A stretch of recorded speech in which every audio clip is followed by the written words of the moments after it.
Hello student, पिछली class में हम लोगों ने एवरेज सर्किट, डिफरेंस या सबट्रैक्टर, इंटीग्रेटर में प्रैक्टिकल और आइडियल इंटीग्रेटर देखा था। इस क्लास में हम लोग डिफरेंशिएटर के बारे में देखेंगे, ठीक है।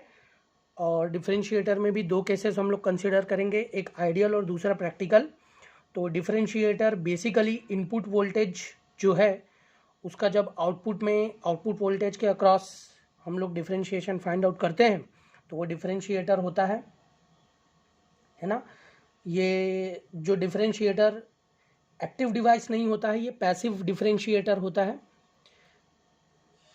लेकिन जो डिफरेंशिएटर ऑपरेशनल एम्पलीफायर को यूज़ करके बनाया जाता है उसको हम लोग एक्टिव डिफरेंशिएटर बोलते हैं, ठीक है।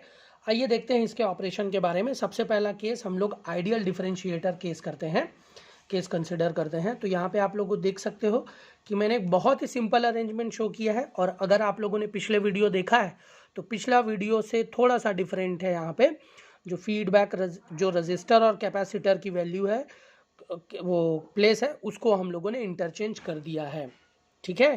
तो यहाँ इनपुट में कैपेसिटर लगा दिया और फीडबैक रजिस्टर जो है यहाँ पे हम लोगों ने किया है।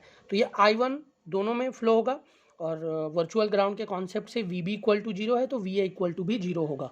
I1 is equal to V in, इसके अक्रॉस का करंट, तो C1 dV in minus VA upon DT, ये आप लोग देख सकते हैं। VA 0 है तो C1 dV in by DT आ जाएगा। I1 इज इक्वल टू यहाँ का देख लेते हैं, VA minus V naught upon RF, तो ये VA तो 0 है तो minus V naught upon RF आ जाएगा। दोनों को इक्वेट कर देंगे तो V नॉट की वैल्यू मिल जाएगी। C1 RF जो है यहाँ पे टाइम कांस्टेंट है। ये तो आइडियल हो गया, लेकिन आइडियल में बहुत सारे डिसएडवांटेजेस थे, ठीक है।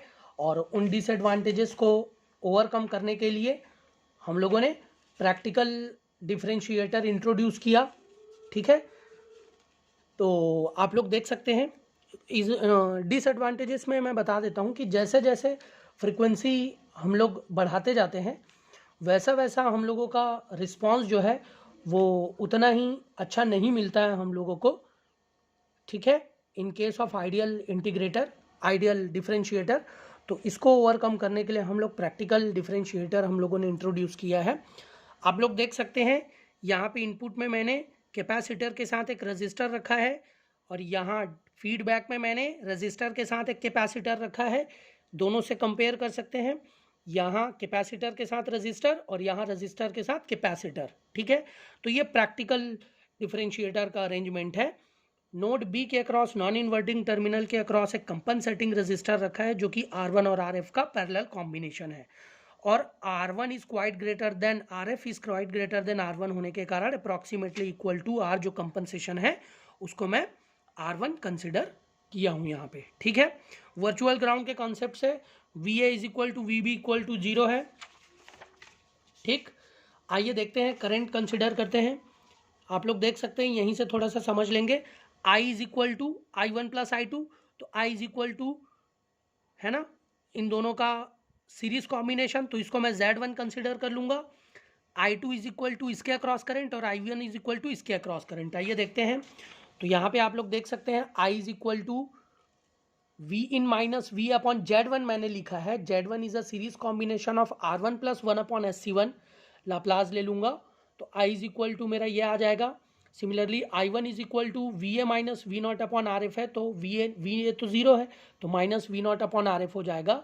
सिमिलरली कैपेसिटर के अक्रॉस ये मैं इसका पहले लाप्लास ले लेता हूँ। कैपेसिटर के अक्रॉस का जो करंट है feedback capacitor I2 equal to इतना हो जाएगा, VA 0 है तो minus CF dV naught by DT आ जाएगा। I is equal to I1 plus I2 है, ये अरेंजमेंट मैंने लिखा तो V नॉट एस यहाँ से मेरे को मिल जाएगा।